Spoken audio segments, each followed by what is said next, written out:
and welcome everyone. I am Adeshewa Josh, and this is Africa Matters. We begin in Brussels, where African and European leaders have met for a two-day summit to talk trade, COVID-19 vaccines, security, the climate crisis, and migration. But can they get on the same page? We'll also visit South Africa, where people are getting back to their roots by planting vegetables in their backyard. And then we head to Africa's top oil producer, Nigeria, where motorists are facing long queues at the petrol station as the government tries to remove millions of liters of adulterated fuel from the market.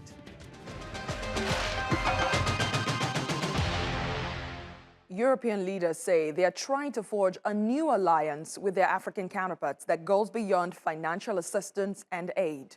The EU remains Africa's biggest trade partner, accounting for around 34% of total imports and exports with the continent. And it has pledged to invest more than $170 billion in the next 7 years, though the details about how the money will be raised and spent are still being worked out. The bloc hopes to counter the rising influence of other trading partners like China, Russia, and Turkey. But observers point out that there is a disconnect in dealing with issues as migration.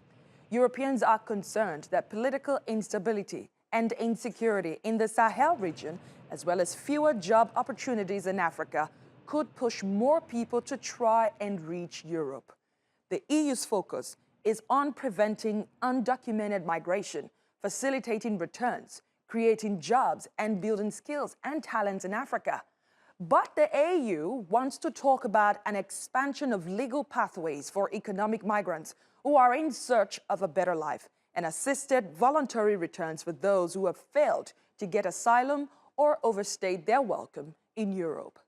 But migration isn't an African problem. While it's true that migration from Africa has increased since 2010, the movements have been within the continent, not to Europe.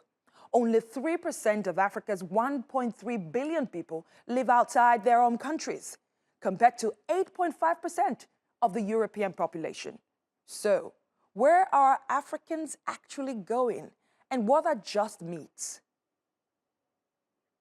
Far from overwhelming Europe, less than one-third of Africa's 40.6 million migrants live in Europe, according to a UN report released in 2020.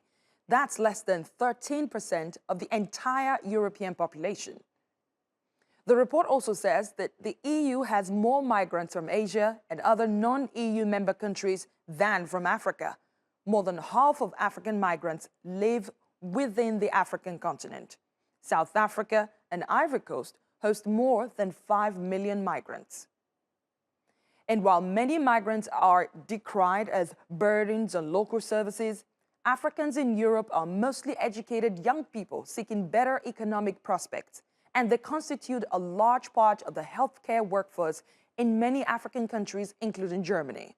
The UN says these migrants are fast becoming a lifeline for Europe's aging population as the continent faces labor shortages. The UN says many African migrants choose the dangerous Mediterranean route to Europe because they have limited access to legal migration channels compared to other nationalities. Nonetheless, most Africans living in Europe arrive through legal means. According to the IOM, about 80% of all those who moved to Europe from Northern and Western Africa between 2011 and 2016 migrated legally. Now let's get more from Loren Landau, a professor of migration and development at the Oxford University. He joins me now from the UK. Thank you so much for joining us. It's a pleasure to be with What you. do you think is driving the current stereotype about migrants from Africa? And what is the more realistic picture? Well, I think that the stereotypes have a long history. There's a long fear of African migrants. As you mentioned, there's also a need for African migrants and increasingly a need for African labor. But I think what we're seeing across Europe is generally uncertainty about immigration and a kind of cultural fear that African migration is somehow going to erode European values. Of course, the truth is, as you mentioned, most Africans have no interest in being in Africa and in Europe, rather, and very few of them ever even begin a journey north. Most migrants go to countries nearby or to cities nearby. And that's really the story that we should be paying attention to. But the EU is focused on preventing and controlling irregular migration, while the AU wants to negotiate the expansion of legal channels through increased mobility. I'm going to stress the word increased mobility here, and voluntary returns for African migrants who want to go back home. There's a huge gap here, isn't there? Can they find a compromise? And what's the long-term solution? Well, I think the long-term solution, of course, is a pragmatic one. It's recognizing that people will move and they will try to move, whether states want them to or not. There's a recognition that Europe needs the labor. They need it in highly skilled fields like nursing and engineering. They're going to need it in lower skilled fields like agriculture or construction. I think what we're going to need to do is see what the European Union can be persuaded by. What can the AU offer? And hopefully what they won't offer is a greater amount of restrictions. The kind of language of voluntary return often is becoming a kind of cover for deportation. But I think it's up to the AU to see what they can offer, how they can negotiate, but also for African states to stand firm and say, look, we're not prepared to agree to things if it means we have to stop our citizens from moving, if we have to implement policies like the European Union in order to stop people from coming to Europe. But what would an African approach to mobility look like? And what lesson can we learn from Africa about taking in migrants? Well, I think if we look at a region like ECOWAS, not unproblematic, it has allowed people to move. It creates more integrated labor markets. It allows skills to go where there are jobs. And I think we're seeing those moves at a regional level in East Africa as well. Southern Africa is a little bit behind the curve, but an African approach would be in some ways, a decolonial approach, a recognition that the borders that are there are artificial. They're imposed from outside. They do not make economic sense. In many places, they do not even make a kind of cultural sense. Yes, while you need security, yes, while you need numbers, we need to get people documents, it would be an approach that recognizes that people moving allows for resilience, it allows for people to support their families, and it would actually promote growth in the continent.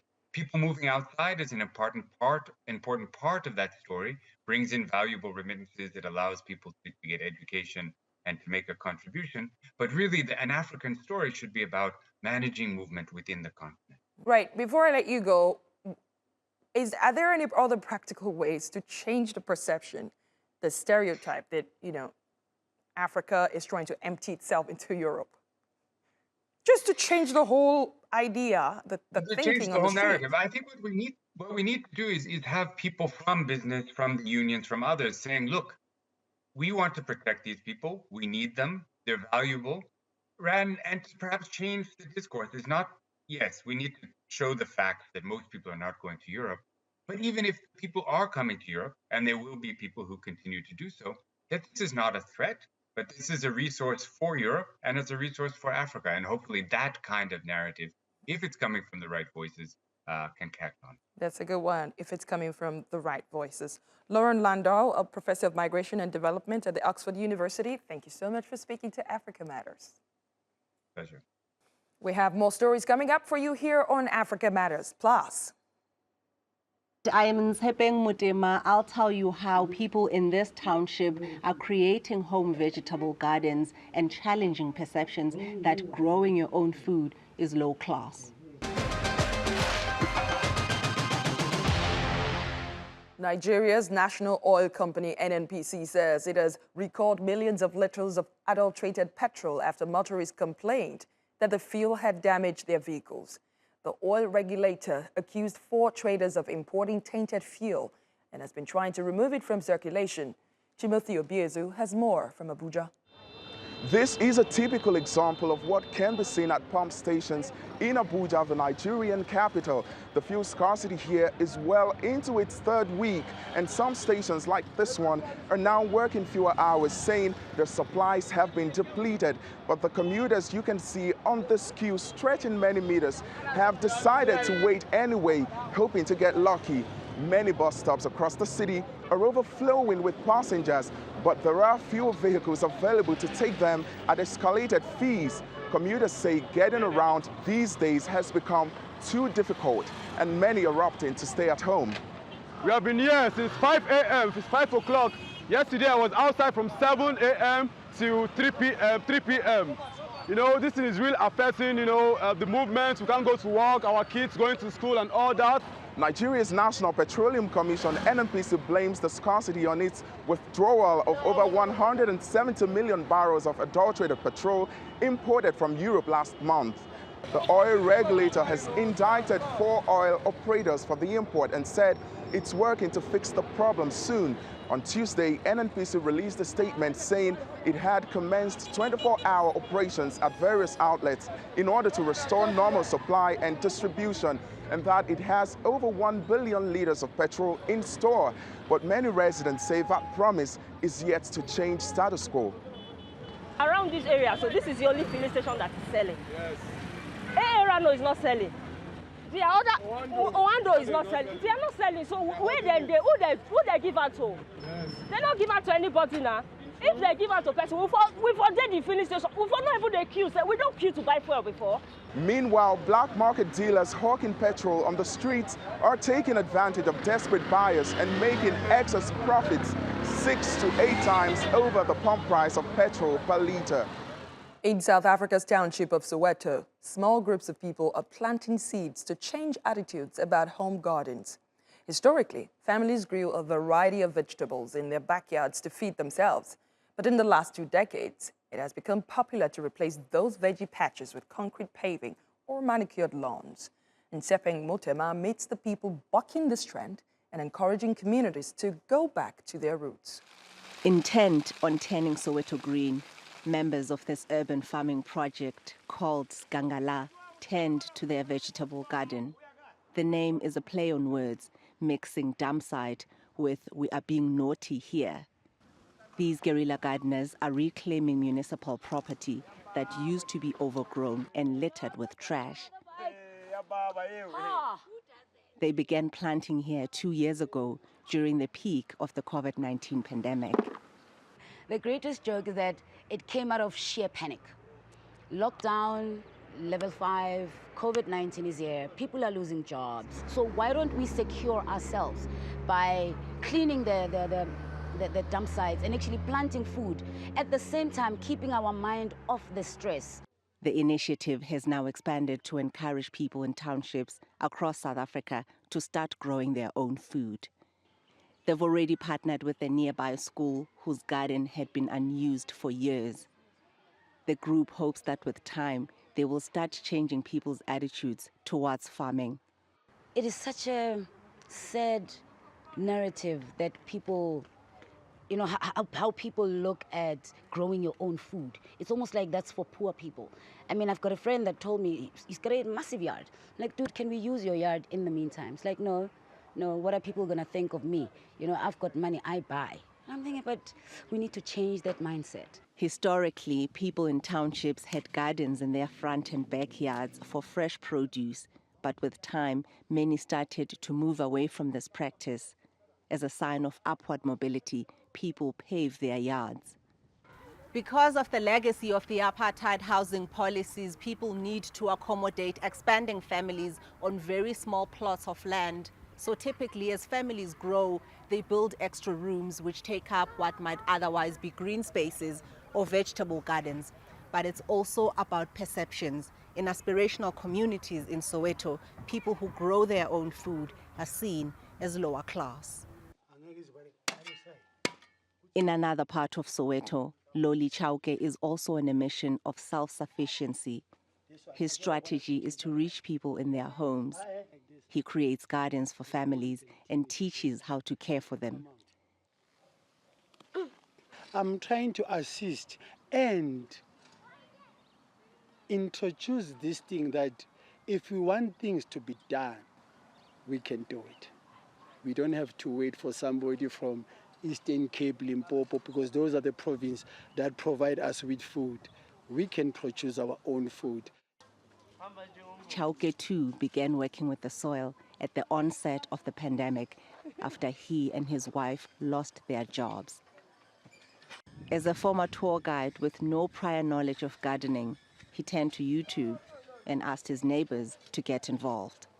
Together, they've created this community garden on a patch of land that was abandoned under the banner Ubuhle Bemvelo, the beauty of nature.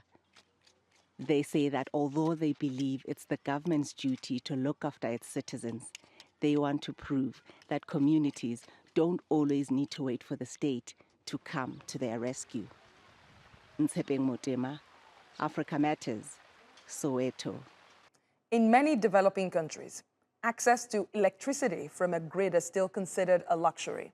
The International Energy Agency estimates that nearly 600 million people lack access to electricity in sub-Saharan Africa, making the transportation of perishable goods like vaccines even more difficult. Kenya is using sustainable energy to overcome this challenge and ensure life-saving vaccines are available in remote clinics. Sharon Ogunleye has the story. Rachel Monyao is a nurse at Merachi Health Center in rural Kenya. A new batch of COVID-19 vaccines arrived at her clinic recently. She previously used ice-filled boxes to keep them cool. But now she has a new, more efficient tool. It is with this vax box that we've been using to transport vaccines from one facility to another. Like when we go to collect them from the main center collection center and bring them to the health center, we use it to store them. In areas where main electricity is not available, maintaining an effective cold chain for transporting perishable goods can be impossible. When the need arose for COVID-19 vaccines to be distributed around the country, Kenyan engineer Nora Magaro was inspired to create the solar-powered refrigerator VaxiBox. VaxiBox is a portable fridge. It's 20 kgs in weight and 40 liters in capacity. And it's so portable that you can mount it on a motorbike, a bicycle, or even a boat, or even carry it. And beyond portability, it's solar-powered. And it's integrated with a battery backup, just to ensure that even during the night and times of very little sun, the fridge is still be able to continue operating to keep vaccines cold. Ice-packed boxes are widely used to transport vaccines, but they're generally unreliable. Once the ice melts, they quickly become ineffective. If they're used to transport vaccines, that is a high-stakes problem.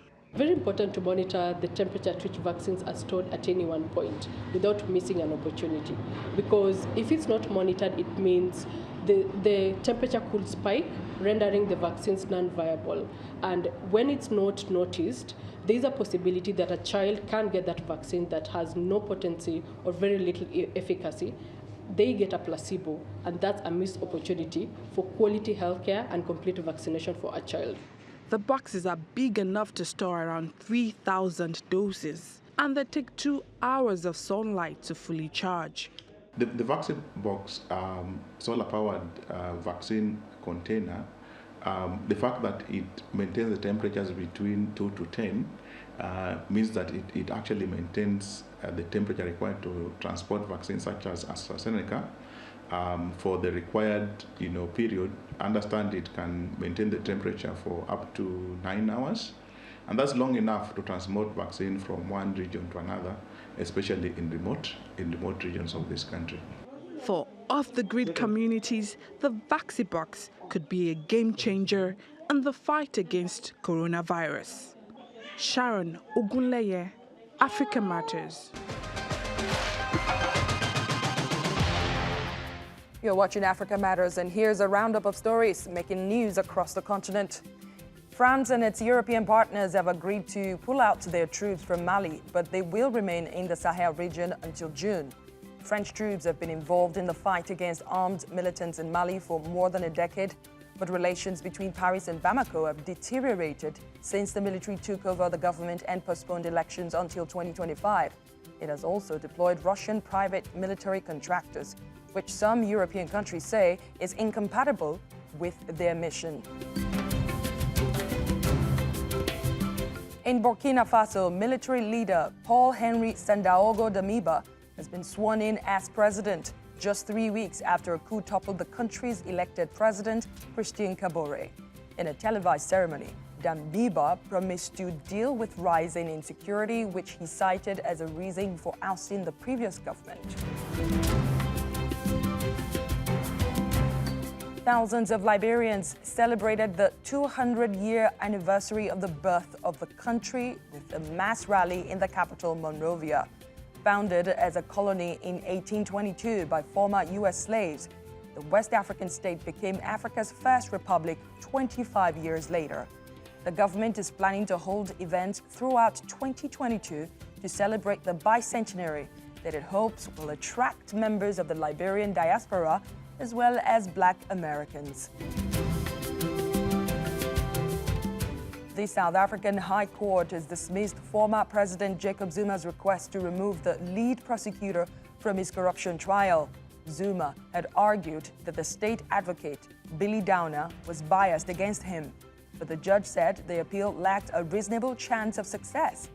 Zuma is accused of taking bribes from French arms company Thales, along with 16 other charges of fraud, graft, and racketeering. His trial is scheduled to resume in April. Eritrea's sole Winter Olympian, Shannon Abida, is one of just 6 athletes competing for African countries at the Beijing Games. But just 4 years ago, a record 8 African nations, fielding twice as many athletes, competed in Pyongyang. Adel Halim looks at the dwindling African representation from the Chinese capital. They're known as the Big Six. Just a half dozen African athletes carry the Olympic dream of an entire continent here to Beijing. But the question remains, how can a continent of 1.3 billion people be represented by just 6 athletes at the Winter Olympics? African representation has plummeted since Pyeongchang. In 2018, a record 8 African nations were represented by 12 athletes, double the number of these games. 5 countries are represented here: Nigeria, Ghana, Morocco, Madagascar, and Eritrea. But South Africa, Kenya, and Togo are not. And even the continent's representation is narrow in scope.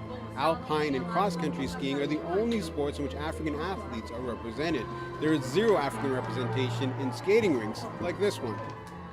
Athletes are calling for action from the International Olympic Committee. They point to the iconic 5 rings in the Olympic flag, which are supposed to represent the 5 inhabited continents. For its part, the official Olympics website states there's plenty of African representation to get behind at the Beijing 2022 Winter Olympics. The IOC says the pandemic likely played a role in the reduction of representation. But amid rising criticism, it says it will look into the qualification rules and quotas ahead of the 2026 Games. The IOC provided funding in the form of individual scholarships to 429 athletes for Beijing 2022. Europe was home to 295 recipients, while Africa received the fewest, just 16. Some athletes are calling for the reinstatement of a controversial continental quota to give African Olympic hopefuls a better chance of reaching the Games. It was removed in 2019. To date, no African nation has ever won a medal at the Winter Olympics. The hope is that changes can be made so African nations can boost representation in time for the 2026 Winter Olympics in Milan and Cortina. This week, we go to Asmara, the capital and the most populous city of Eritrea. It's the 6th highest capital in the world, with an altitude of more than 2,300 meters. Asmara is an architectural gem with its early 20th century styles, including futurism, rationalism, and Art Deco. Let's take a look.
And that's our show this week. Please share your thoughts and suggestions about the stories you've seen on this episode, or ideas on what you would like us to cover using the hashtag #AfricaMatters on Twitter.